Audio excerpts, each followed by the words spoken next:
Allahu Akbar. Muslimin muslimat, ya nanti kalau duduk kan jadi tenggelam ni. Nampak ah? Okey, tak apa, saya berdiri dulu. Nanti kalau tak tu saya duduk. Cuba tinggikan ke sini. Boleh tinggi lagi kot. Okey, subhanallah, muslimin muslimat. Kita dah baca 10 ayat awal dan 10 ayat akhir surah Al-Kahfi. Ia berdasarkan hadis Nabi SAW, hadis yang sahih.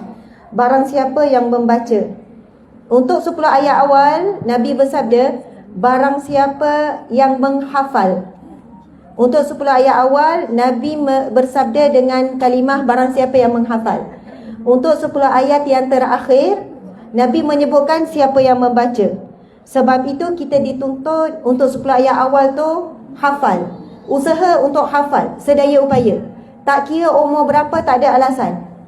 Umur 60 dah, 70 dah, ustazah rasa tak sampai jumpa Dajjal ni ha. Haji dah 70, tanda-tanda Dajjal nak keluar tu, Sungai Furat tu pun ada air lagi ha. Tak apa ha, tak hafal pun ustazah. Ni ustazah tu kena hafal ha. Subhanallah.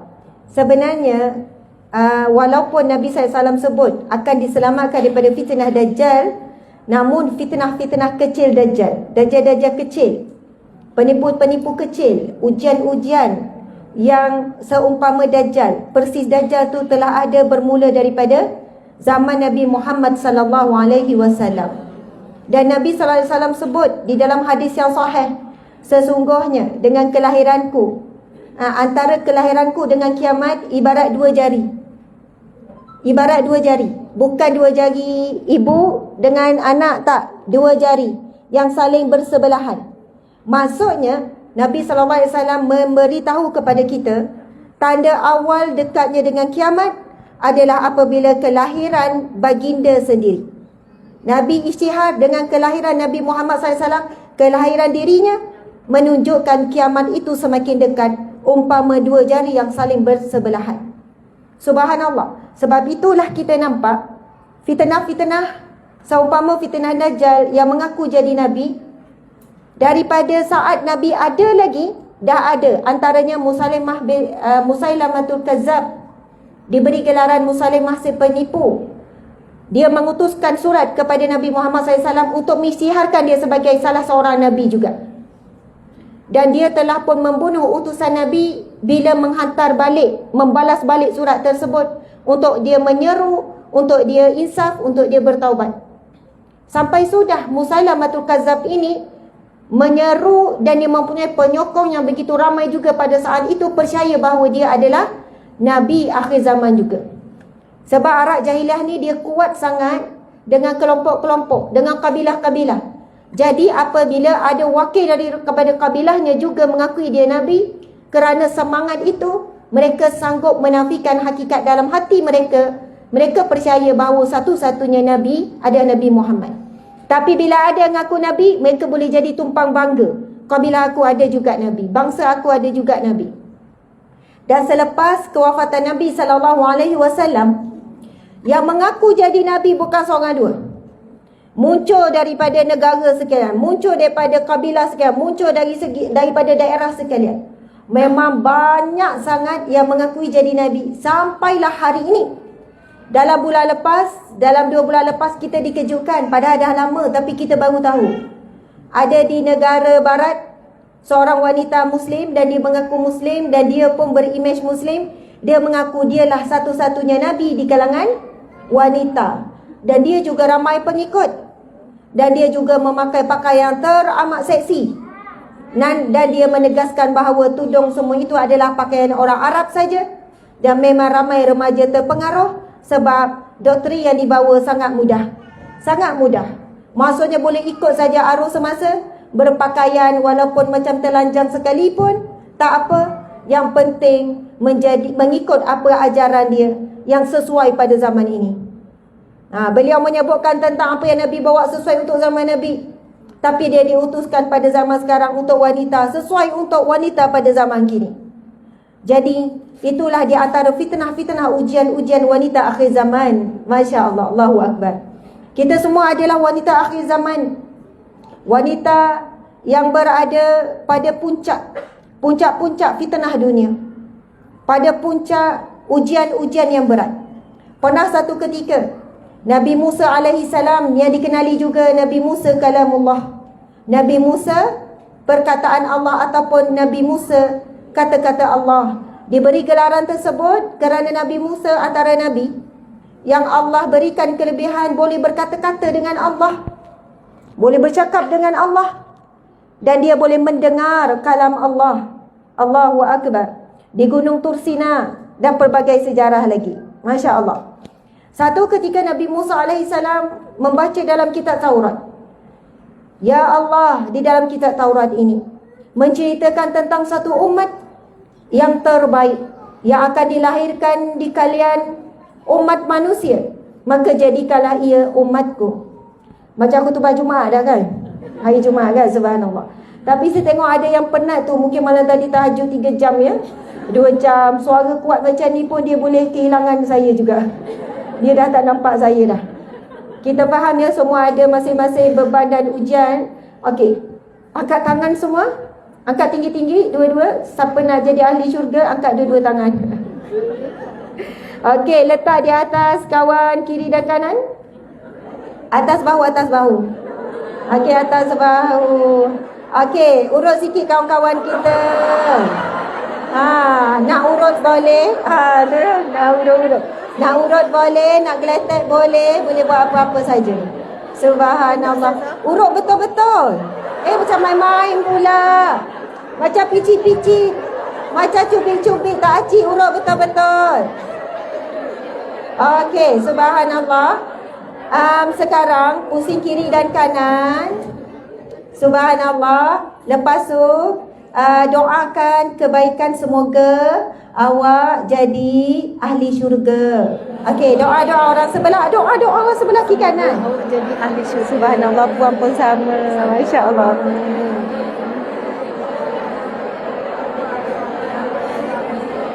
Itulah dia orang perempuan pantang bagi peluang bercakap. Dia ada tambah panjang tu. Saya kalau buat aktiviti macam ni dengan audio lelaki, korang tak berkorang. Dia pusing macam ni. Dah. Tapi orang perempuan memang bagus. Bab-bab emosi, bab-bab terlibat dengan aktiviti, dia memang semangat. Tak kira umur berapa. Saya tengok ada cik umur 70-80 pun beria juga kan. Masya Allah. Kerana pertemuan kita ni akan jadi saksi di mahsyar kelak. Ya Allah, tu makcik duduk sebelahku dalam majlis sekian-sekian, ya Allah. Ya Allah, aku bersaksi, ya Allah, kami pernah bertemu di taman syurga, ya Allah. Lalu kita boleh tarik sahabat-sahabat kita. Kita juga boleh ditarik sekiranya kita tergelincir daripada landasan ke syurga. Sebab itu, kalau boleh nanti sebelum balik, sebelum bangun, pastikan kenal dengan orang sebelah tu. Pastikan kenal. Sebab tadi kan susun-susun. Ada yang dah sedia kenal. Dia dah pakat-pakat. Tapi mungkin ada yang belum kenal tu, berkenalan dulu, salam betul-betul. Masya Allah. Okey, tengok baru berkenalan. Betul ke baru berkenalan ni? Betul? Kan tengok orang perempuan banyak drama. Okey, kita sambung balik khutbah Jumaat kita ya. Kan kata sesak ustazah khutbah Jumaat. Okey, kat mana tadi kita? Ya, Nabi Musa SAW berkata, Ya Allah, di dalam kitab Taurat ini menceritakan tentang umat yang terbaik, sebaik-baik umat yang akan dikeluarkan dari kalangan manusia. Maka jadikanlah ia umatku. Lalu Allah menjawab, Wahai Musa, ia milik Ahmad. Antara gelaran Nabi kita juga adalah Ahmad. Ia milik Ahmad. Umat yang terbaik itu adalah milik umat Nabi Muhammad SAW. Lalu Nabi Musa berdoa lagi, Ya Allah, di dalam kitab Taurat ini, untuk makluman kita semua kitab Injil, Zabur, Taurat, semua menceritakan tentang Nabi Muhammad SAW dan menceritakan tentang kehebatan umat akhir zaman. Lalu Nabi Musa berdoa lagi, Ya Allah, di dalam kitab Taurat ini menceritakan tentang suatu umat yang akan mampu menghafal kitabnya, maka jadikanlah ia umatku. Lalu Allah menjawab, ia milik Ahmad. Hanya umat Nabi Muhammad mampu menghafal 30 juzuk Al-Quran tanpa salah, walau satu baris, walau satu huruf, walau satu perkataan. Sebab itu sekarang ada ramai sangat pelajar-pelajar tahfiz yang syahadah. Ibu-ibu, muslimin muslimat, faham tak syahadah ni bagaimana? Dia dah hafal dah 30 juzuk, kemudian dia kena tasmi' dalam tempoh 1 hari ataupun 2 hari. Dia tasmi' dalam tempoh 2 hari daripada awal surah Al-Baqarah sampai akhir tanpa kesalahan lebih daripada, ada yang letakkan 3, ada yang letakkan tidak boleh lebih daripada 6 kesalahan. Contoh ya, dia baca tak ada salah ni, sampai juzuk 18, salah dia dah lebih lah daripada standard tu. Salah dah lebih dah daripada 6, tertukar baris ke tertukar huruf, dia kena ulang balik daripada awal. Dia kena siapkan dalam tempoh sehari ataupun 2 hari. Dan hari ini dah ramai pelajar-pelajar anak-anak muda kita yang mampu syahadah. Sebab itu untuk habiskan hafazan tak seberat untuk syahadah. Ada pelajar kita, anak-anak kita hafal satu muka surat, dia pindah ke muka surat sekian, lepas tu dia ulang balik satu muka surat, lepas tu dia tasmi'. Dia boleh habiskan dalam tempoh 8 bulan, setahun. Tapi bila time syahadah, dia memakan masa lebih lama daripada start dia hafaz dulu. Tetapi dah makin ramai, dah jadi biasa pelajar-pelajar yang mampu syahadah. Muslimin, muslimat, kita kalau suka macam mana pun surat cinta. Dulu kau orang lama-lama kan guna surat cinta kan? Tak ada. Ini bukan orang lama ni, orang baru. Zaman-zaman dulu kan? Ada kan? Suka sangat surat tu ni, hafal. Hafal, takut hilang, hafal. Bang, tolong tasmi' ni surat awak dulu ni. Tolong tasmi'. Mungkin akan tertinggal jugalah daripada ke apa ke. Ataupun kita ada novel yang kecil yang kita suka sangat. Lepas tu kita cuba hafal, surah tasmi'. Mungkin tak boleh. Tetapi kerana Al-Quran ini mukjizat, walaupun tebal dan begitu banyak dan bukan mudah, tetapi nama pun mukjizat, maka Allah berikan kemampuan dan itu janji Allah melalui Taurat. Lalu Allah menjawab, ia milik Ahmad. Hanya umat Nabi Muhammad yang mampu menghafaz kitabnya sesempurnanya. Subhanallah. Kemudian Nabi Musa berdoa lagi, ya Allah, di dalam kitab Taurat ini menceritakan tentang satu umat yang terakhir, tetapi dialah umat yang terawal akan masuk ke syurga. Lalu Allah jawab yang sama, ia milik Ahmad. Bayangkan ibu-ibu kita beratur. Biasa pergi shopping mana orang sini? Ion, amboi, standard kan, tak main lah. Tahu Ion nilai tu besar tu kan. Okey, waktu musim raya kan beratur panjang kan. Beratur panjang mungkin 20 lah beratur. Lepas tu tiba-tiba kita yang duduk belakang baru sampai nak beratur tu dipanggil dulu. Makcik belakang sekali, mai bayar dulu.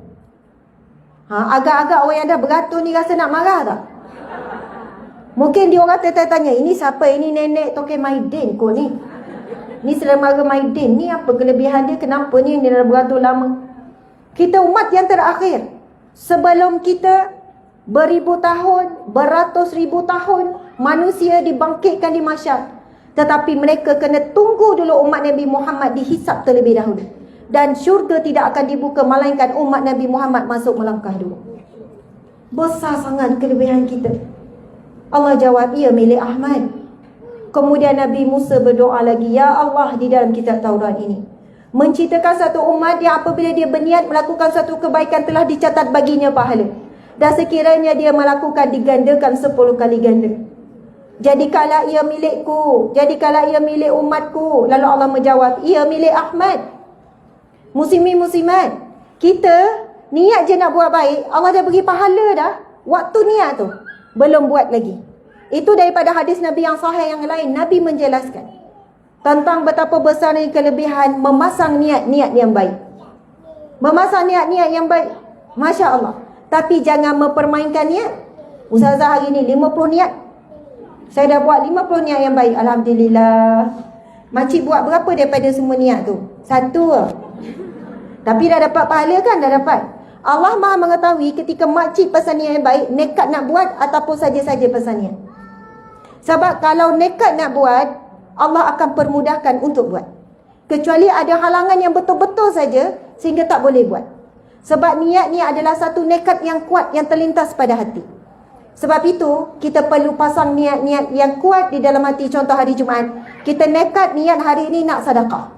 Tiba terlupa, dah habis lupa waktu Jumaat. Ya Allah bang, saya dah niat dah nak sedekah. Hari ni tiba datang gini-gini saya terlupa. Allah dah bagi dah pahala tu sempurna. Tapi jika betul kita mampu buat, akan digandakan 10 kali ganda. Masya Allah. Kemudian Nabi Musa SAW yang terakhir, Nabi Musa baca, ya Allah, di dalam kitab Taurat ini diceritakan tentang satu umat yang terbaik, yang akan berhadapan dengan fitnatul Dajjal. Maka jadikanlah ia umatku. Lalu Nabi Musa, Allah menjawab, ia milik Ahmad.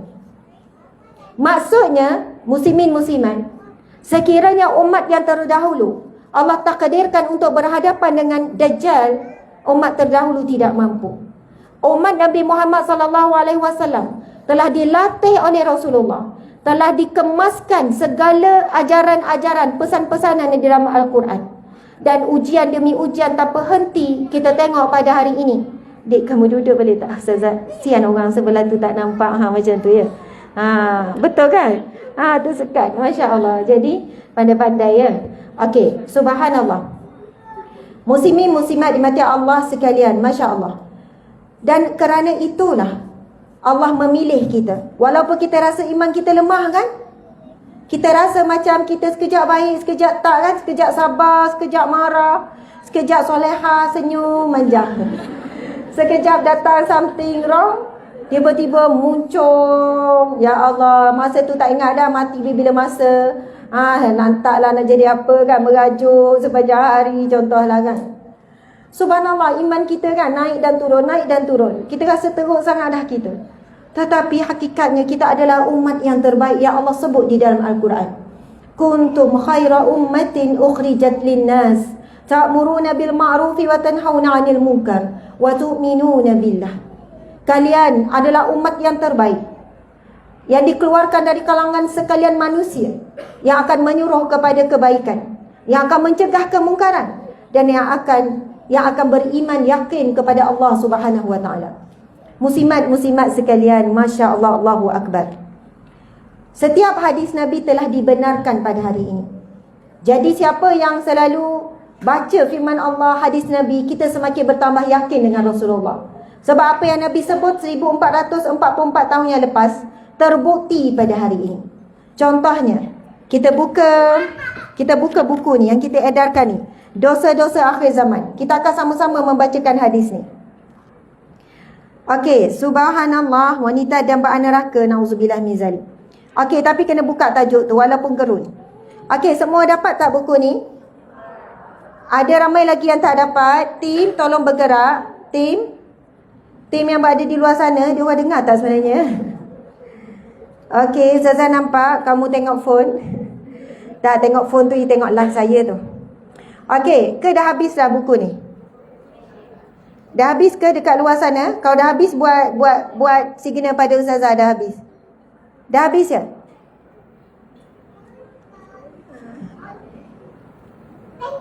Oh, dah habis. Okey, tak apa. Jadi boleh share ya. Buku ni bukan percuma. Siapa yang berhajat boleh selesaikan di luar sana. Siapa yang berhajat memang nak beli, nak memiliki, anda boleh terus conteng ataupun boleh lipat buat apa saja. Tapi buku ini saya menjadi sebahagian penyumbang kepada penulisan, disusun oleh para pensyarah di Universiti Islam Antarabangsa UIA. Semuanya adalah profesor, doktor, mereka yang pakar dalam bidang masing-masing, kecuali saya lah. Okey, subhanallah, muslimin muslimat. Kita akan buka muka surat 90. Kita sama-sama akan buka muka surat 90. Tak apa, jangan risau pasal ni. Kalau tu saya duduk, dia orang ni asyik duk tanya saya. Jangan macam tu ya. Okey. Subhanallah, bab yang ke-6, wanita dambaan neraka. Wanita dambaan neraka. Subhanallah. Biasa kita dengar tajuk wanita dambaan syurga kan?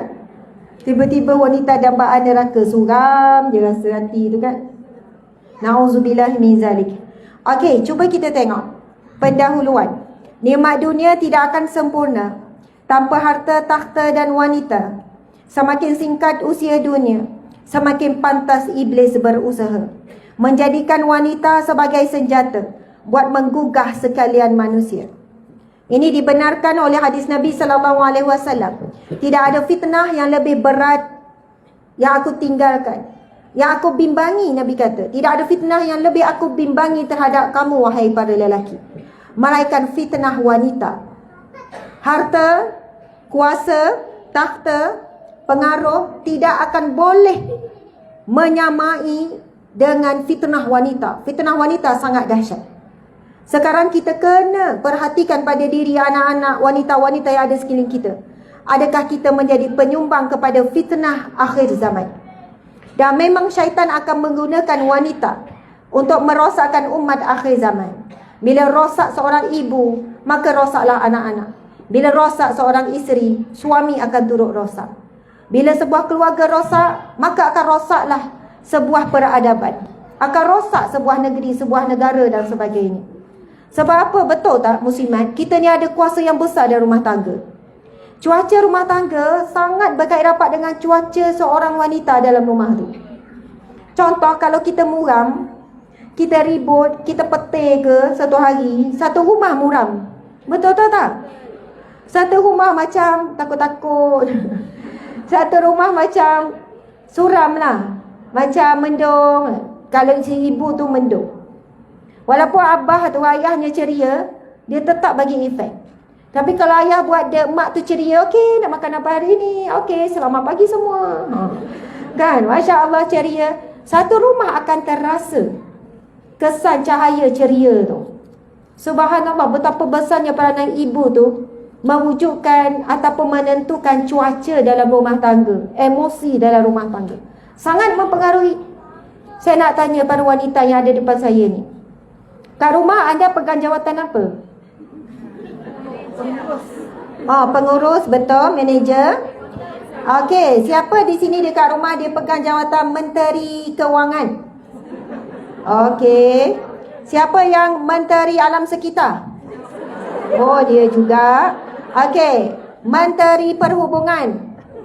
Perhubungan ni kalau anak-anak bergaduh ke apa, dia lah. Menteri Perhubungan Perpaduan, dia juga. Okey. Menteri Kesihatan, siapa yang pegang jawatan Menteri Kesihatan? Okey, dia juga. Lagi Menteri Pendidikan? Okey. Menteri Pelancongan? Dia juga. Dia juga lah fikir lagi jalan sana, jalan sini, bagi mana-mana. Okey, subhanallah. Menteri Sumber Manusia? Yelah, jaga anak-anak semua tu. Subhanallah. Allahu Akbar. Itulah perempuan memang gila jawatan. Subhanallah. Habis tu suami menteri apa? Oh, dia Perdana Menteri. Dia Perdana Menteri. Ya Allah, banyak kerja. Memang boleh ke buat semua tu? Boleh. Setakat ni semua berjalan lancar ya? Sebab dia senang. Kalau menteri tu orang beza-beza jadi bergaduh. Ni orang yang sama. Jadi dia semua buat keputusan kan? Ini antara ujian dan cabaran apabila seorang suami ar-rijal dia menyerahkan banyak keputusan keluarga kepada isteri. Oh, ini cabaran. Cabaran untuk isteri redha, isteri sabar sebab kadang-kadang nak memberontak. Asyik saya je yang fikir, senanglah awak. Saya tu kan tekan minyak ya. Bang, kita nak masak apa hari ni? Nak makan apa? Ikut awak lah. Kita nak dapat idea pun saya ikut awak, tapi bila masak dia tak puas hati pula, contoh kan. Kenapa macam baru je makan lauk ni? Itulah. Awak jangan nak cari pasal kan. Gitu. Contoh-contoh ya, subhanallah. Ada setengah suami tu masa saya jadi perancang rumah tangga dulu kan. Dah kahwin 15 tahun, datang tak puas hati, mengadu. Ustazah, isteri saya ni tak taat pada saya. Dia berani lawan saya. Apa-apa menjawab yo. Macam tu kan. Orang Nogori kan datang mengadu. Tahlah Ustazah, saya rasa macam saya tak ada nilai. Saya nak keputusan pun tak boleh.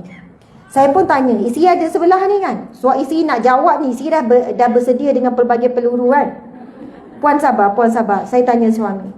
Encik, saya nak tanya sebelum kahwin. Contohnya bab tarikh kahwin semua tu, siapa yang buat keputusan? Isteri saya ikut dia. Pilih baju kahwin, warna-warna semua tu, siapa yang buat keputusan? Dia juga. Saya memang ikut dia. Saya tahu orang perempuan taste dia lebih baik. Kalau bab yelah majlis tu macam mana sekian-sekian, dia juga saya serah pada dia. Lepas tu dah nak bersalin tu, yang pilih-pilih tempat nak bersalin ke apa, nama anak ke, sampai sekolah anak, siapa semua yang uruskan? Dia lah, memang dia lah. Memang dia lah. Okay, kalau sekarang macam nak pergi kedai makan apa semua, siapa yang pilih semua? Dia lah benda-benda macam tu serah lah pada dia. Okay. Jadi, subhanallah, encik berapa lama dah macam ni? Daripada awal kahwin sampai sekarang lah. Saya kata, encik dah 15 tahun. Dah berikan, dah bebankan isteri untuk fikir, untuk buat keputusan. Encik follow. Encik kena sabar 15 tahun lagi kalau encik nak dapat balik kuasa tu. Saya katakan, ini betul ni, bukan main-main. Sebab itu saya puji. Contohnya, suami Wani Hasrita hari tu kan. Kenal tak Wani Hasrita? Makcik-makcik tu kan buat-buat kenal siapa. Saya sebenarnya kenal nama lah. Dia adalah seorang penyanyi. Kan baru ni nikah. Kan heboh, suami dia dah bagi sebelum nikah lagi syarat. Kan alhamdulillah pakaian nikah dia sangat bagus, tak ketat, tudungnya labuh. Bukan labuh biasa, labuh lah. Jarang kita tengok artis pakai tudung labuh macam tu ketika majlis nikah, majlis resepsi. Jadi dia kata sebab ini syarat yang diberikan oleh suami saya. Maksudnya syarat tu diberikan sebelum nikah lagi. Sebab itulah orang muda hari ini bila nak nikah contohnya, Masya Allah, sebelum nikah lagi, okey, bakal isteri tanya, macam mana pasal baju kahwin? Saya serah pada awak tapi dengan syarat. Sebab orang perempuan dia suka dengan ayat serah tu. Dengan syarat, pakaian kena longgar, jangan singkat, jangan ada lace tanpa ada bahagian dalam. Kemudian tudung tu biar labuh tutup dada. Kemudian kalau bahagian makeup pula, dia dah ada tunjukkan qawam, kekuatan sebagai lelaki. Majlis nikah macam mana? Boleh. Terpulanglah, mungkin awak lebih tahu, tapi mesti kena ada tapi. Tapi kalau PA system tu janganlah kuat sangat. Jangan lagu-lagu yang larang. Kita kadang kendurikan bertemping orang sebelah kan. Dah lama ke sampai bertemping kan? Lama tak jumpa. Sehat ke? Padahal sebelah kan. Sebab apa? Kadang PA system tu terlalu kuat. Orang muda yang handle pasang lagu-lagu cinta, lepas tu karaoke lah, apalah macam-macam. Padahal kenduri walimah tu, majlis kenduri nikah itu sunat muakkad. Tapi campur perkara-perkara yang lara, akhirnya jadi maksiat. Mana rahmat dan berkatnya rumah tangga yang baru nak membina? Kata bina masjid, mana boleh masjid bina di atas perkara-perkara yang haram, perkara-perkara yang lara. Jadi subhanallah, sebab itulah kita sebagai wanita, kalau diuji dengan kebanyakannya kita yang uruskan, kita yang keputusan, kita yang fikir, suami tu tukang follow. Ujian yang besar bagi wanita yang sebegini adalah untuk redha, untuk sabar, untuk bersangka baik. Nak paksa suami tu berubah, bang, awak kan ketua, awak lah pula fikir, awak lah buat keputusan, saya nak follow awak. Suami jawab, kalau saya keputusan, awak tak follow juga, awak dah ada keputusan awak. Kadang tu mindset dia dah jadi macam tu, sebab dia dah terbiasa. Dalam proses nak tukar situasi tu, kita boleh je ikut walaupun dalam hati memberontak. Kita nak makan mana, dia pun berhenti. Dan tu berhenti. Dalam hati, ya Allah, takkan kedai yang suram ni. Sebab perempuan pilih kedai makan bukan berdasarkan menu sangat. Kerusi tu mempengaruhi, meja tu mempengaruhi, dekor tu mempengaruhi. Tapi sekali-sekala, okey, muka tu lain kan. Perempuan banyak hujah dia. Subhanallah, Allahu Akbar. Tetapi, kalau benar kita selesa, kita rasa okey kalau kita banyak urusan, kita banyak fikir, maka jangan ungkit. Mohon kekuatan daripada Allah. Sebab kita fikir, Allah memilih kita. Allah memilih kita dengan kelebihan mampu berfikir dengan lebih dalam, lebih teliti. Dan Allah memilih kita untuk dapat pahala melalui jalan tersebut. Dan jangan pernah menghina dan merendahkan. Bang, awak ni kan macam tak ada fungsi. Kita tukarlah jawatan. Saya ketua, awak penolong. Tak boleh, subhanallah. Sebab suami itu adalah ujian dan juga nikmat yang Allah kurniakan buat kita. Okey, kita baca lagi. Wanita ialah ciptaan Allah yang sangat unik, indah dan istimewa. Tanpa wanita tidak akan sempurna nikmat dunia. Wanita adalah sebahagian daripada keindahan perhiasan dunia yang menarik kecintaan syahwat manusia kepadanya. Saya nak tanya orang perempuan, kalau dunia ni tak ada orang perempuan, lelaki belaka, agak-agak apa jadi? Okey, jangan fikir dunia, fikir taman ni. Semua lelaki belaka. Orang kata pergi pajam, semua lelaki, tak ada perempuan seorang pun. Apa jadi? Bosan, boring lagi? Tak ceria lagi? Tak berseri, tak indah? Oh, perasan semuanya. Suram, betul kan? Oh, Masya Allah. Okey, kalau semua perempuan belaka? Berseri. Itu tahap rasa lebih tinggi. Oh, perempuan saja tak apa, macam ni kan, berseri. Okey, perempuan saja, okey. Dahsyat ni kan, Masya Allah. Memang wanita ada perhiasan yang terindah. Kalau kita tengok pemandangan yang indah, kan di New Zealand ke, di Australia dengan gaya indah, tapi wanita lebih indah. Masya Allah. Siapa yang indah kat sini angkat tangan? Confident, overconfident. Semua angkat, semua angkat, semua wajib angkat. Siapa yang rasa diri dia indah, Masya Allah. Betul, betul. Sebab yang sebut indah tu bukan kita. Memang daripada hadis Nabi. Dia tak sebut wanita pajam ke, wanita tua dia. Tak, semua wanita. Okey, sekarang kita akan bacakan firman Allah ni. Sama-sama baca ya. A'udzubillahi minasyaitonirrajim. Zuyyina linnasi hubbus syahawati minan nisa'i wal banina wal qanatir المقنطرة من الذهب والفضة والخيل المسومة والأنعام والحرث ذلك متاع الحياة الدنيا والله عنده حسن المآب. Sadaqallahul azim. Yang bermaksud dijadikan indah pada pandangan manusia, kecintaan kepada apa-apa yang diingini, iaitu wanita-wanita. Nombor satu, wanita dulu. Yang kedua, anak-anak. Harta yang banyak daripada jenis emas, perak, kuda pilihan, binatang-binatang ternak dan sawah ladang. Itulah kesenangan hidup di dunia. Dan di sisi Allah lah tempat kembali yang baik, yakni syurga. Justru semua nikmat dunia ini perlu sentiasa diperhatikan dengan penuh waspada dan disulami iman, kerana nikmat dunia sudah pasti dijadikan senjata oleh syaitan laknatullah buat memporak-perandakan seluruh anak Adam demi mencapai impian mereka dalam menyesatkan manusia. Lantaran itu Rasulullah SAW mengingatkan para wanita agar sentiasa menjaga dirinya daripada menjadi senjata syaitan pada setiap langkah dia berada di luar rumah. Sabda Nabi SAW, hadis yang sahih, sama-sama baca ya.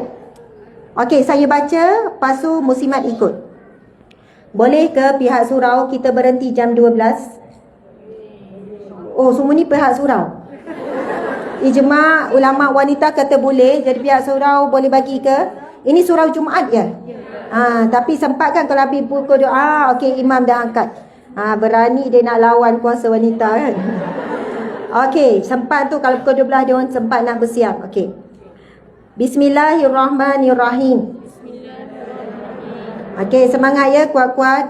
Al-mar'atu auratun faiza kharajat istashrafaha syaitan. Sadaqa Rasulullah sallallahu alaihi wasallam. Maha benarlah kata-kata Nabi sallallahu alaihi wasallam. Subhanallah. Kat sini panjang tu dia punya mat tu, syaitan. Dia nak marah tu kan kat syaitan. Okey, maksudnya ialah wanita adalah aurat. Maka apabila dia keluar dari rumah, syaitan sentiasa memperhatikannya, ataupun syaitan sentiasa memperhias dan memperindahkannya. Apa maksud wanita itu aurat? Adakah wanita aurat sampai tak boleh keluar rumah? Aurah ni kalau kita rujuk dari sudut bahasa, maksudnya adalah aib. Lagi tak boleh terima, wanita itu aib. Ataupun aurah ini juga maruah. Subhanallah, muslimin muslimat. Sekarang kan kita keluar rumah dengan menutup aurat, maka kita dibenarkan untuk keluar dengan selesa, dengan seluasnya, dengan mengikut keperluan. Kita keluarkan ikut keperluan. Ke ada yang keluar saja-saja? Jiran tanya nak pergi mana? Tak tahu lagi. Entahlah. Habis tu bersiap beria. Itulah, tengoklah mana berhenti. Kalau macam tu, jangan keluar. Mesti sebab ada tujuan, barulah tujuan itulah yang akan memandu kita supaya kita tak buat perkara-perkara yang lara. Muslimat sekalian, kita kan keluar dalam keadaan menutup aurat. Maksudnya aurat ini juga menutup aib. Cuba tengok orang kiri kanan, lawa tak? Puji sikit. Lawa kamu, comel. Tak payah kerak sangat, Ustaz jadi terganggu. Dia kata comel. MC lagi comel. Masya Allah. Subhanallah. Itu sebab pakai tudung elok. Kalau buka tu, rambut beruban. Ada tadi tu, tak sempat sikat. Kalau buka tu, mengebang tu. Belum lagi leher yang berlipat-lipat. Macam-macam lah. Ya Allah, tapi memang benarlah. Dengan kita tutup aurat, Allah tutup aib kita. Jadi manis, cantik, lawa, bersih. Sampai ke kaki Allah suruh tutup. Sebab kaki tu, tengok muka lawa, tengok kaki berkarat. Berkedut, berkerut. Nama pun kaki kan. Bergerak macam-macam lah kan. Subhanallah, Allahu Akbar. Sebab memang sungguh Allah tutup aib kita. Pernah saya pergi dekat satu, dululah ada food court tu, kami suka, anak-anak, suami selalu pergi. Pada ada seorang aunty Cina tu, dia pakai tudung. Pakai tudung. Lepas tu, saya ikut dia sebab dia cleaner kan. Dia kutip-kutip pinggan mangkuk. Berapa kali saya pergi memang selalu tegur. Lepas tu kali tu, saya ikut dia sampai ke belakang, menyibuk kan. Sampai ke belakang tempat dia nak basuh pinggan. Kita nak borak lebih. Lepas tu nak bagilah sikit kan. Sebab dia dah tua, umur 70 lebih tapi kurus, kecil, pakai tudung. Saya pun bagi salam. Assalamualaikum aunty. Dia pun kata, saya bukan Islam. Saya bukan Islam. Saya kata, ya ke aunty bukan Islam? Ya, saya bukan Islam. Aunty pakai tudung elok labuh. Bukanlah labuh sangat tapi tutup lah. Tapi aunty pakai tudung. Cantik ma. Dia cakap macam tu, cantik ma. Saya suka tengok orang Islam pakai tudung. Saya pakai juga. Saya lagi cantik pakai tudung. Kalau tak ini kedut-kedut semua nampak. Ini semua nampak. Saya pakai ni, tangan ini je cantik. Maksudnya memang fitrah wanita ni nak dilihat cantik, nak dilihat indah dan bersih. Dan memang betul apa yang Allah perintahkan untuk kita sesuai dengan keinginan kita. Kalau tak, mungkin tak keluar rumah. Kan duk sibuk touch up macam mana nak bagi tak lihat ni. Rambut tu berapa lama nak touch up tu? Kan? Nak bagi nampak putih melepak tu kan, pakai itu kan, pakai ini sekian-sekian. Kaki tu, kita akan habis banyak masa tak nak nampak kaki tu bergerak tu kan. Bahagian-bahagian badan Allah suruh pakai longgar. Kalau ketat tu mungkin boleh kira berapa lapis kan? 10 lapis. Ada 2, 3, 4. Memang cantik, memang elok ikut fitrah wanita. Sebab itulah bila dah biasa daripada kecil berpakaian-pakaian Islam dan kekal, sampailah ke dewasa, sampailah ke tua. Tadi yang tua kat sini ya, cuma kurang muda je. Akhirnya kita tidak pernah merasakan menutup aurat ini adalah sesuatu perkara yang berat. Selamat. Wanita yang keluar dari keadaan menutup aurat selamat daripada pemerhatian ataupun godaan daripada syaitan, insya-Allah. Dalam masa yang sama, keberadaan wanita sebagai salah satu daripada nikmat dunia tetap diiktiraf sebagai yang terbaik dan terindah ketika mereka menghiasi diri dengan iman dan takwa dan menjadi wanita yang solehah, kerana mereka bukan sahaja menyempurnakan nikmat dunia, bahkan berterusan sehingga akhirat yang kekal abadi. Sabda Rasulullah sallallahu alaihi wasallam. Rupanya ramai yang tengok secara live ni. Sini 4.4K, sini 2.2. Jadi 6.6K. Kat sini ada 60K. Kan? Masya Allah. Termasuk yang tak dilihat lah, insya-Allah. Para malaikat mudah-mudahan bersama dengan kita. Okey, kita nak baca hadis Nabi yang seterusnya. Riwayat Muslim nombor 2668, hadis sahih. Bismillahirrahmanirrahim. Semangat wanita ni, hadis berkenaan dengan kita ni. Dan mungkin di kalangan kita ada yang tak pernah melafazkan hadis Nabi. Sebab itu bila baca hadis Nabi, kebanyakan kita terus baca terjemahan. Baca Al-Quran pula, dia baca Al-Quran tak baca terjemahan, terbalik. Sedangkan lafaz hadis Nabi ini wahyu daripada Allah, membacanya juga diberi pahala. Jadi sahabat di FB, di online pun, dia orang lagi bersesak. Kalau sini bersesak, dia orang lagi bersesak 4,000. Duduk elok-elok, tenang-tenang. Kan, 240. Sambil baring je dia orang tu kan.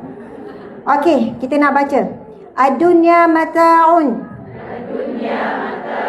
Wa khairu mata'id dunya al-mar'atu salihah. Sadaqa Rasulullah sallallahu alaihi wasallam. Kalau baca firman Allah, sadaqallahul azim. Maha benarlah kata-kata Allah yang maha agung. Baca hadis Nabi, kita boleh tutup dengan sadaqa Rasulullah sallallahu alaihi wasallam. Maha benarlah kata-kata Nabi sallallahu alaihi wasallam. Nabi bersabda yang bermaksud, dunia adalah perhiasan. Dunia ini begitu indah. Dan sebaik-baik perhiasan dunia adalah wanita solehah. Siapa wanita solehah kat sini? Angkat tangan. Laju tu kan, laju. Masya Allah. Wajib angkat semua. Mari kita perasan sama-sama. Okey, subhanallah. Sebenarnya itu adalah doa. Kita bukanlah nak saya wanita solehah. Memang kita segan nak mengaku. Tapi sekurang-kurangnya dengan kita angkat tangan tu, kita ingin, kita doa, kita harap kita jadi wanita yang salihah. Okey, wanita-wanita yang berada di live angkat tangan juga ya. Di rumah dan sebagainya. Subhanallah, kedudukan untuk menjadi perhiasan dunia terindah di sisi Allah jauh lebih mudah daripada menjadi wanita terindah pada pandangan manusia. Nak jadi wanita terindah pada pandangan mata suami, Masya Allah, kita bolehlah kan tanya suami. Suami jawab pun takut-takut. Kan? Bang, apa pandangan awak pada saya? Bolehlah ya. Awak bagi saya mikir di lodi nak mikir ayat, salah ayat ni bahaya ni. Awak wanita paling cantik dalam hidup saya. Awak beli Sebab kita tahu dari segi zahir, ramai wanita yang cantik-cantik, indah-indah. Hari ini, wanita nak jadi cantik, nak jadi indah, sebenarnya perlu duit je. Perlu duit. Ada duit, memang daripada apa kita kata? Daripada pokok kelapa. Bukan pokok kelapa indah ya. Daripada apalah, subhanallah, muka macam mana pun memang boleh cantik, boleh indah. Kulit warna macam mana pun boleh jadi melepak putih. Boleh ubah semuanya. Saya ada satu klinik estetik tu. Saya biasa juga dengan doktor ni. Dia bagi tahu saya, doktor ni, dia antara klinik yang terkenal, banyak artis pergi. Ni bukan nak burukkan artis ya, nak cerita hakikat. Banyak artis-artis pergi. Banyak founder-founder produk kecantikan pergi. Dia kata, Ustazah, saya geramlah pada founder-founder ni. Tapi saya tak nak sebut dekat Ustazah. Mereka jelas-jelas menipu Ustazah. Mereka keluarkan produk ni boleh buat sekian. Tapi sebenarnya, banyak mana dia buat prosedur kecantikan dengan klinik saya. Banyak mana pembelahan plastik yang dia buat. Banyak mana injek itu, ini, macam-macam buat untuk dia dapat macam tu. Lepas tu dia declare produk sekian, boleh jadi sekian. Orang pun belilah nak lawa macam dia. Akhirnya sakit buah pinggang. Akhirnya jadi mudarat kepada penyakit-penyakit yang lain. Sama ada produk kecantikan ke, produk untuk kurus ke. Sebab sekali nak kurus pun memang boleh. Ada duit je boleh kurus. Boleh sedut lemak, boleh buat prosedur macam-macam. Tapi jika tidak bertentangan dengan syariat, dan mereka buat itu bukan untuk dibangga-bangga, ditunjuk-tunjuk, mungkin kerana suami nak sekian-sekian, maka ia dibenarkan syarak. Boleh. Apa yang tidak bertentangan dengan syarak lah. Kalau pembenihan plastik tu memang haram lah. Ubah terus. Lepas tu ada yang apa ni, doktor ni kata, Ustazah, sekarang ni kulit macam mana pun boleh ambil kulit badan yang lain tu tampal dekat muka tu. Biar nampak licin, flawless apa semua. Sebab kulit badan lain tidak berisiko naik jerawat macam kulit muka tu. Lepas tu, saya kalau bila dengar, dia kata ni kalau tarik ni pasang ada benang tu, boleh tarik bertahan 10 tahun. Benang tu diikat, memang walaupun umur 50, 60, memang macam umur 20-an, 30-an. Apa pun boleh buat asal ada duit. Apa pun boleh buat. Lepas tu bila saya tanya sekarang ni, adakah artis-artis je yang akan buat walaupun prosedur tu salah? Dia kata, Ustazah, bukan setakat artis sebenarnya. Pelajar universiti banyak sangat datang tempat saya. Walaupun satu-satu prosedur tu melibatkan ribu-ribu. Ada 20,000, ada 30,000, ada 10,000. Saya kata dahsyatnya pelajar universiti. Kerana remaja kita pada hari ini, mereka, ujian tu nak sebut fitnah wanita akhir zaman. Bila mereka melihat, biasa Insta famous, orang-orang yang masyhur di media sosial adalah mereka yang akan dipuja dan dipuji akan kecantikan. Masing-masing sangat menggilai, sangat obses untuk jadi ramai follower, digilai, dipuji dan sebagainya. Akhirnya mereka sanggup buat perkara yang haram. Mereka cari pendapatan yang haram melalui menjual diri. Sekali jual diri bayar 5,000. Sekali jual diri, faham tak jual diri ni? Bukan pergi ke kedai malam jual-jual. Maksudnya menjadi, nauzubillah, minta maaf saya sebut, pelacur. Melacurkan diri. Ini pengakuan saya sendiri, bukan pengakuan saya, pengakuan ramai pelajar Indonesia mengaku bagaimana mereka terlibat dengan dunia pelacuran tanpa mak ayah dia tahu. Dan dia pula bukan orang tak ada asas agama. Bila balik berpakaian dengan sempurna menutup aurat, mak ayah memang tak perasan. Tapi dah terikat dah. Sebab memang itu income yang mudah dan income yang paling tinggi, paling banyak dapat. Jadi tak susah pun untuk diorang buat. Walaupun prosedur itu melebihi daripada jumlah pinjaman dia dapat. Nauzubillah min zalik. Kita dengan anak-anak bukan nak suruh tak percaya, tetapi berhati-hati itu wajib. Sebab kasihan anak-anak kita. Mereka lahir di saat ujian akhir zaman ini bertambah dahsyat. Ibu-ibu, makcik-makcik, telefon ni kan, siapa, semua orang ada telefon. Saya nak tanya makcik. Okey, Hajar pegang telefon nombor berapa? 40 lebih. 40 lebih ke 50 lebih? 40 lebih kan? Ada yang masa umur 50 lebih baru pegang telefon ni. Saya masa umur 20 lebih lah. Masa tu telefon mula wujud tapi bukan smartphone lagi. Maksudnya kita yang umur 40 lebih, 50 lebih dah lama dah ni solat, dah lama dah puasa, dah banyak dah amalan ni. Kadang-kadang betul atau tidak kita boleh terleka dengan telefon. Ya, telefon yang kontrol kita, bukan kita kontrol dia. Apatah lagi anak kita yang lahir-lahir memang telefon ni dah ada. Sebab itu kesian dan kita kena berjuang bersama dengan anak-anak. Berjuang bersama dengan anak-anak untuk menghadapi fitnah akhir zaman yang sangat dahsyat. Allahu Akbar. Kalau nak cerita berkenaan dengan pembenahan-pembenahan plastik, teknologi terkini berkenaan dengan kecantikan apa semua ni, manusia hari ini hilang kewarasan akal. Sampailah dia bercerita, Ustazah, contohnya wanita ni sanggup buat dengan doktor lelaki di bahagian sulit. Contoh nak cantikkan bahagian sulit bawah tu, daripada gelap nak cerah, daripada sekian-sekian nak bagi ketat, buat tekangkang tu depan doktor lelaki pun tak ada masalah. Walaupun yang datang tu wanita yang bertutup litup, bertudung labuh dan sebagainya. Yang cakap ni adalah pembantu-pembantu dia. Maksudnya nurse-nurse dia. Bila saya borak pula, saya ada kenal dengan nurse. Dia kata, Ustazah, kadang saya pula malu. Saya jadi pembantu kepada doktor lelaki ni. Tapi saya tengok wanita ni asal datang tutup aurat, tetapi dia boleh buka semua bahagian bawah, bahagian atas semua. Untuk, yelah, diinjek, untuk diubah, untuk pasang itu, pasang ini dan sebagainya. Ada tu menangis-nangis. Nangis-nangis tak nak buat. Nangis-nangis tak nak buat. Tapi suami yang paksa, suami yang ada sebelah. Apa tak malu? Asal tutup aurat elok nak buka bahagian sulit. Nak suruh doktor buat prosedur yang suami nak. Biasanya, minta maaf ya, suami-suami yang begini adalah suami yang dayus. Dalam keadaan bukan diperlukan, bukan darurah, bukan berkaitan dengan kesihatan ni, tetapi dia paksa isteri untuk buat prosedur untuk mengikut kehendak hawa nafsunya. Dan biasanya nafsu yang tidak terkawal kerana telah terdedah biasa melihat video lucah.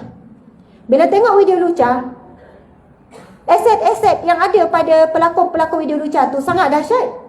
Dia nak isteri dia pun ada lebih kurang sama. Dia paksa isteri bawa jumpa doktor-doktor pakai estetik, boleh bedah, boleh ubah itu, ubah ni. Nangis-nangis. Dia kata kadang saya kesian tengok nangis-nangis isteri ni. Tak nak, tapi suami duduk sebelah paksa. Suami ukut untuk cerai. Suami ukut untuk kahwin lain contohnya. Isteri ni sanggup pula buat apa saja walaupun perkara tersebut haram. Kalau kesihatan, tak ada masalah. Kalau tak ada pilihan, kalau keperluan, ini hanyalah kehendak. Sebab itulah kita kata ujian bagi lelaki paling berat wanita. Tarikan terhadap wanita.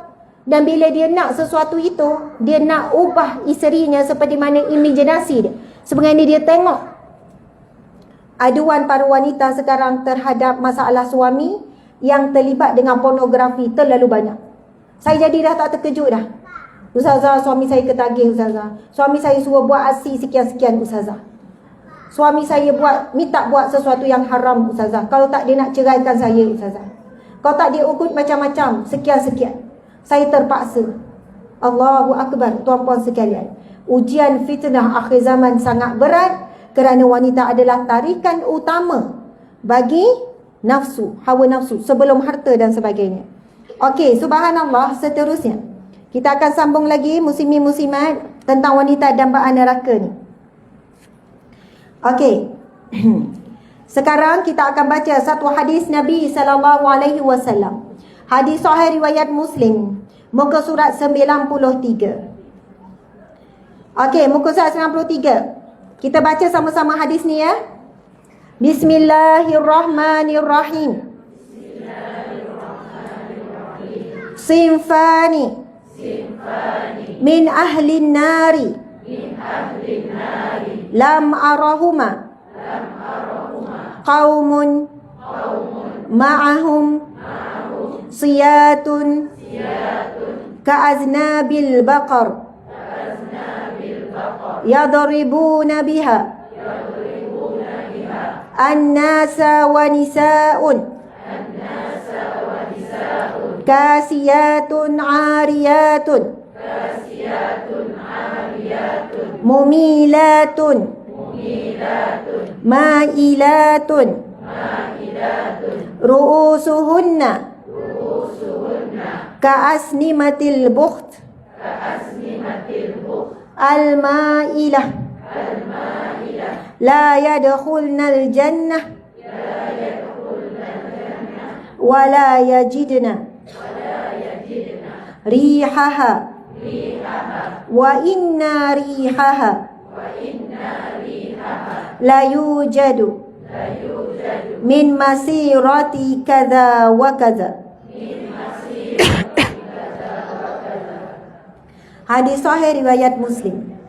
Ada dua kelompok, sedekah Rasulullah sallallahu alaihi wasallam. Ada dua kelompok manusia penghuni neraka yang belum pernah aku lihat sebelum ini.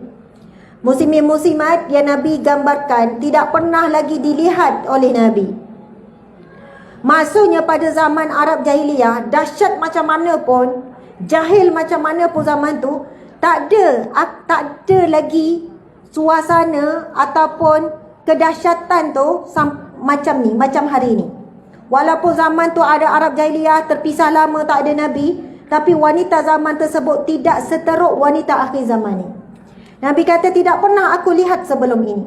Iaitu satu kaum yang membawa penyebat, iaitu pemukul seperti ekor lembu. Mereka memukul manusia dengannya. Dan kaum wanita yang berpakaian tetapi telanjang, selalu melakukan maksiat dan mengajarkan maksiat tersebut kepada orang lain. Kepala-kepala mereka seperti bonggol unta yang sengit. Mereka ini tidak akan masuk syurga dan tidak akan dapat mencium keharuman syurga. Padahal keharuman syurga itu boleh dihidu dari jarak sekian dan sekian. Subhanallah. Kita terus pergi kepada bahagian berkaitan dengan kita. Nabi sebut apa? Iaitu wanita yang berpakaian tetapi telanjang. Sekarang kita dah boleh lihat atau belum? Banyak ke sikit? Merata-rata. Pagi Aeon tu sangat banyak. Nenek orang pun sama pakai seluar legging. Kadang kita kesian kan, perut menggeleber pun pakai baju ketat juga. Kita tengok tu malu. Tengok pun malu. Rasa macam nak pergi hide-hide je. hide. Maksudnya nak pergi cover. Rasanya ya Allah, malunya ya Allah. Pasal ayat kita kalau selim okey juga. Mana ada, selim pun tak okey. Tapi maksudnya bila mengelebel macam tu lagi teruk. Macam nangka dibalutkan. Maksudnya walaupun dia berpakaian tapi nampak semua bentuk badan. Itulah yang digambarkan. Berpakaian tetapi telanjang. Nabi bukan sebut wanita yang bertelanjang. Tak, berpakaian tapi telanjang.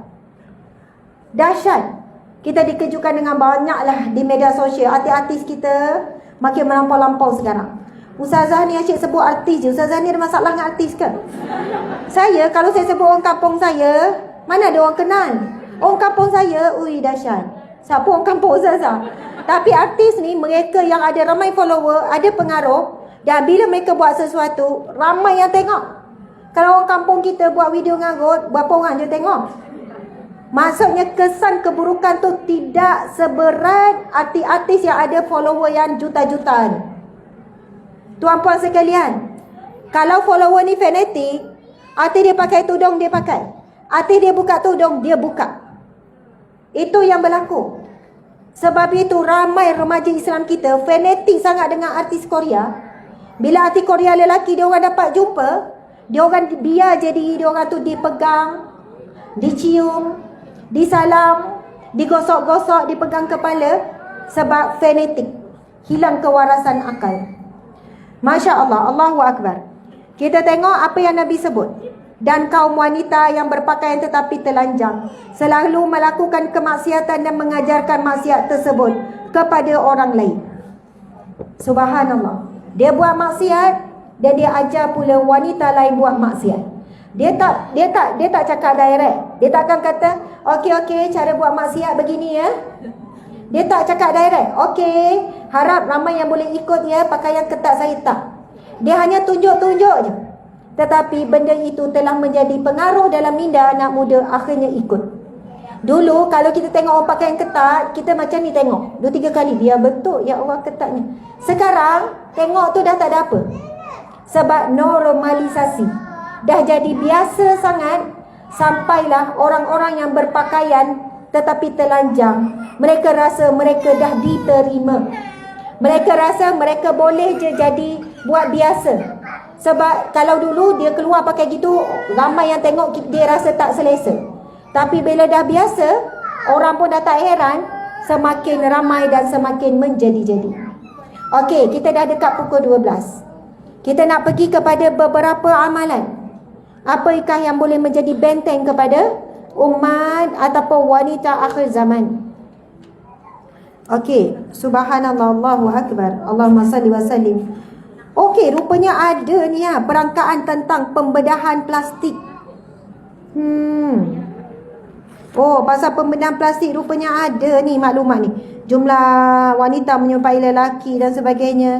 Dosa wanita sebagai anak. Cuba buka muka surat 105. Muka surat 105. Dosa wanita sebagai anak. Dosa memperlakukan ibu bapa seperti hamba suruhan. Berkasar kepada ibu bapa, derhaka kepada ibu bapa. Dosa wanita sebagai isteri, menjadi musuh kepada suami. Oh, menjadi musuh. Ini memang disebut di dalam firman Allah. Dan sesungguhnya di antara isteri-isterimu dan anak-anakmu ada yang menjadi musuh bagimu, maka berhati-hatilah kamu terhadap mereka. Allah bagi pesan, wahai orang-orang beriman, sesungguhnya di antara isteri-isterimu dan anak-anakmu ada yang menjadi musuh bagimu, maka berhati-hatilah kamu terhadap mereka. Musuh ialah orang yang ditentang, lawan atau seteru. Maka ketika seorang isteri menjadi musuh kepada suaminya, bukan bermakna dia adalah orang yang menentang suaminya dalam urusan dunia. Bahkan musuh sebenarnya diiktiraf oleh Allah adalah musuh akhirat dan sekutu syaitan. Justru isteri yang menjadi musuh bagi suaminya, dalam ayat di atas merujuk kepada peribadi seorang isteri yang bertentangan dengan syariat, sehingga dia boleh menjadi saham kepada suaminya untuk ke neraka. Di dunia suami isteri ini baik, couple, loving couple. Semua orang kagum, semua orang puji. Romantik, sweet, potong kaki. Orang katakan, manis sangat, sweet sangat. Video tu hari-hari lah betapa sweetnya. Tetapi dia tidak sedar. Dengan dia membenarkan isteri melakukan apa sahaja, walaupun perkara yang bertentangan dengan syariat. Isteri ni, anak yang dibiarkan ni akan jadi musuh di akhirat kelak. Bila suami ni nak melangkah ke syurga, isteri ni, ya Allah, asbab dia aku rosak tu. Anak-anak, ya Allah, ayahku tidak pernah menegurku. Mungkin ayah ni kata, sampai hati kamu nak capai ke neraka. Ketika itu tidak ada lagi hubungan ayah dan anak, hubungan suami isteri. Masing-masing mencari hujah untuk menyelamatkan diri masing-masing. Seorang ibu dan ayah minta, seorang ibu minta dengan anak, nak bagilah satu pahala istighfarmu kepadaku, nak mak banyak korban ni. Satu pahala istighfar pun anak takkan bagi. Saling bermusuh kerana saling takut. Sehingga kan para nabi pun bila diminta oleh umat masing-masing, Nabi Ibrahim ke, Nabi Musa ke, Nabi Daud ke, Nabi Ayub ke, Nabi Yaqub ke, bila umat-umat pergi ni minta tolong, mereka sebut apa? Nafsi, nafsi biyadih. Jiwaku pada tangannya. Hari ini, hari yang tidak pernah kami melihat, aku melihat kemurkaan Allah sebagaimana murka Allah pada hari ini. Pada hari kiamat, Allah Subhanahu wa ta'ala menunjukkan kemurkaannya yang sebenar-benarnya, maha murka. Allahu Akbar. Lalu mereka kata, kamu cari seorang lelaki yang bernama Muhammad, hanya dia saja yang boleh membantu dan menolong manusia yang lain. Sebab itulah sangat bertuah kita jadi umat Nabi Muhammad sallallahu alaihi wasallam. Okey, amalan yang pertama, wahai para wanita sekalian, masya-Allah, berusahalah yang pertama untuk beramal dengan ayat yang ke-10 surah Al-Kahfi yang baru kita bacakan tadi. Kerana ayat yang ke-10, kalau tak mampu nafal, makcik dah cuba ustazah bertahun-tahun hafal 10 ayat Al-Kahfi tu, tak dapat-dapat. Tak dapat-dapat ustazah. Jadi macam mana tu? Saya kata hafallah ayat yang ke-10. Sebab ayat ke-10 itu adalah doa Ashabul Kahfi saat mereka menyelamatkan akidah mereka daripada pemimpin yang zalim. Kita sekarang pemimpin Islam, kita tidak ada ujian macam Ashabul Kahfi. Mereka yang menyembah Allah ketika itu dibunuh. Mereka menyembah Allah ketika itu akan diseksa. Kita tak sampai tahap tu. Lalu Ashabul Kahfi ini, saat mereka sedang nak menyelamatkan diri, Allah ilhamkan mereka untuk menuju ke gua. Apa doa Ashabul Kahfi? Kita baca sama-sama. Rabbana atina min ladunka rahmah wa hayyi lana min amrina rasyada. Sadaqallahul azim. Hampir semua ingat. Hebatlah. Hebat orang Pajang ni. Wanita-wanita salihah, wanita luar biasa berada di sini rupanya. Nanti sebelum keluar, kita akan tasmek di setiap pintu. Tak lancar, tak boleh keluar. Agak-agak berani tak? Sampai hati kesian macam ibu-ibu kita kan. Kita tak buat. Rabbana, wahai Tuhan kami, atina, kurniakanlah kepada kami, min ladunka rahmah, daripada sisimu rahmatmu, wahai lana, dan sempurnakanlah bagi kami, min amrina, dalam setiap urusan kami, rasyada, petunjukmu yang jelas. Kita mohon apa? Rahmat. Dengan rahmat Allah, Allah beri kita hidayah. Allah beri kita rasa berdosa bila buat dosa, rasa bersalah bila buat salah, rasa tak selesa bila pakaian tu dedah aurat, rasa sebersalah bila bercakap tentang keburukan orang. Dengan rahmat Allah saja, sebagaimana hadis Nabi SAW bersabda, hadis yang sahih, tidak sekali-kali kamu akan diselamatkan dengan amal soleh kamu daripada api neraka. Lalu sahabat bertanya, termasuk kamukah ya Rasulullah? Benar, termasuk aku. Kecuali dengan rahmatnya. Maksudnya kita tidak akan mampu. Bukan kita tak boleh selesa. Kita jaga tahajud, kita jaga puasa, kita jaga semua amal-amal soleh. Itu tidak menjamin kita selamat daripada api neraka, kecuali dengan rahmat Allah. Lalu sebab itu doa Ashabul Kahfi itu, kenapa 10 ayat yang terawal menjadi benteng kepada fitnah akhir zaman, fitnah tu Dajjal? Antaranya adalah terdapat satu doa yang sangat powerful. Itulah doa Ashabul Kahfi. Awal-awal pagi, doa tu wajib kita baca. Sebab setiap hari kita perlu petunjuk daripada Allah dalam setiap urusan kita. Okey, laju-laju ya. Saya tak akan lebih daripada 11 suku insya-Allah. 12 suku. Semua dah susah hati ya. Nak masak. Suami tunggu. Anak sekolah. Betul lah kan? Oh dah masak dah. Diorang dah siap masak. Okey. Okey, last. amalan untuk wanita, subhanallah, Allahu Akbar. Kita selalu setiap hari akan buat proses ni, tapi ramai yang terlupa sebab walaupun mudah, tapi benda itu bukan ringan untuk jadikan istiqamah. Selepas ambil wuduk, jangan lupa lagi untuk baca doa wuduk. Betul kan kadang-kadang terlupa? Sebab doa wuduk tu hadis yang sahih ya. Nabi bersabda, barang siapa yang mengambil wuduk dengan sempurna. Di situlah saya nak tegur sikit musliman. Kadang-kadang ada yang bersolek, contohnya bersolek hukumnya harus, tapi jangan tabarruj. Tabarruj tu haram sebab Allah berfirman wala tabarrujna tabarrujal jahiliyah. Maksud tabarruj ni, dia bersolek sampai menarik perhatian di luar kebiasaan. Saya ni kalau boleh nak sebut tak payahlah bersolek. Ada orang tanya, Ustazah, apa hukum pakai gincu? Boleh pakai tapi macam tak pakai. Maksudnya pakai sekadar nak hilangkan pucat, masih nampak natural. Kalau tengah berderang tu, makcik umur 70 pun imam boleh tersasul Al-Fatihah. Kan? Tegur, Pak Imam apa khabar? Merah menyala kan? Tu imam tu Al-Fatihah tu terbayang-bayang. Dah lah lama dah isi meninggal kan? Sungguh ni, oh memang. Saya tanya orang lelaki, kalau tengok bibir wanita merah menyala, orang lelaki jawab jujur. Dulu saya selalu ceramah kursus kahwin orang muda-muda. Apa pandangan kamu kalau tengok bibir wanita merah menyala? Ustazah, geram. Kalau orang tua, samalah geram. Tak kira lah, tapi bibir tu jadi geram. Jadi bayang macam-macam. Dia bayang dengan fantasi. Sebab itu, kita ni kan bila sebut harus, berhati-hati. Sebab harus ni boleh jatuh kepada haram, boleh jatuh kepada makruh. Subhanallah. Sebab ada orang, Ustazah, saya dah biasa pakai celak ni, kat mata ni. Kalau saya tak pakai, orang duk tanya saya, sakit ke? Macam orang lepas kemo, dia kata. Sebab dia dah biasa daripada muda. Saya kata, puan boleh pakai sekadarnya. Jangan sampai terang, siap bentuk-bentuk pula berekor-ekor. Pakai sekadarnya supaya masih lagi dilihat segar, bersih, bukan untuk menarik perhatian. Kalau orang kata, Ustazah, saya pakai walaupun macam tu, saya tak niat tarik perhatian. Kan sekarang ni muar-muar tu, yang orang perempuan macam-macam ajar orang bersolek kan. Oh puan pakai warna-warni. Tak niat. Untuk diri sendiri, kepuasan je. Walaupun saya pakai macam over macam ni, tapi tak niat pun. Yang penting niat kan. Saya kata okey, kalau gitu kat rumah pun puan macam ni juga. Dengan maskara, dengan ini, dengan... Kat rumah tak lah. Oh, kat rumah tak perlu kepuasan diri ya. Faham tak? Kalau betul untuk kepuasan diri, kat rumah pun pakai macam tu. Jadi kenapa dekat luar je puan perlu kepuasan diri, dekat rumah tak perlu kepuasan diri? Bukankah untuk suami tu pahala berganda-ganda?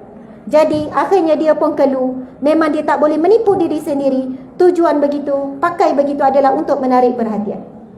Niat hati kita tidak boleh ditipu. Kita boleh tipu di sini, tapi tak boleh tipu Allah. Okey, doa Nabi bersabda, barang siapa setelah wuduk dan wuduknya sempurna, lalu membacakan doa apa? Doa lepas wuduk, asyhadu an la ilaha illallah wa asyhadu anna Muhammadan abduhu wa rasuluh. Allahumma ja'alni minat tawabin wa ja'alni minal mutatahhirin wa ja'alni min ibadika salihin. Namun dalam hadis yang sahih, kalau kita baca setakat asyhadu an la ilaha illallah wa asyhadu anna Muhammadan abduhu wa rasuluh, itu pun dah memadai. Tapi kalau tambah lagi sempurna. Nabi bersabda, barang siapa yang baca sekian-sekian, akan dibuka baginya 8 pintu syurga. Syurga ada 8. Sekelapan-lapan pintu syurga akan dibuka baginya. Jadi kita kena berjuang untuk jadikan amalan istiqamah untuk diri dan untuk anak-anak. Bahkan kita kena rajin tanya, bang, awak dah baca doa wuduk? Ya, kena tanya. Saya pun selalu pesan dekat suami, tolong ingatkan saya sebab saya kadang-kadang terlupa. Lepas ambil wuduk terus nak semayang. Padahal doa wuduk tu simple.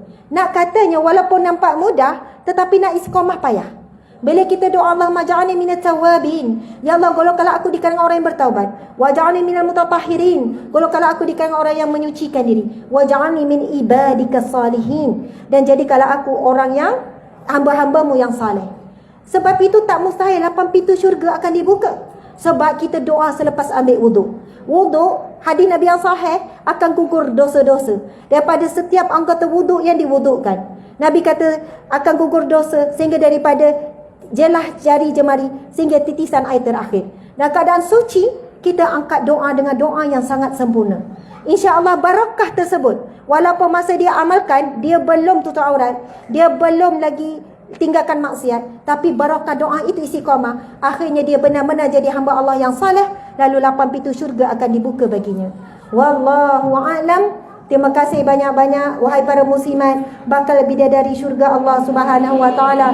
Mudah-mudahan kita terus kuat, kita terus sabar, kita terus redha sampai saat akhir kematian kita dalam keadaan husnul khatimah. Saya sayang semua kerana Allah, kerana Rasulullah sallallahu alaihi wasallam. I love you all so much. I love you more, I love you much more. Sekian.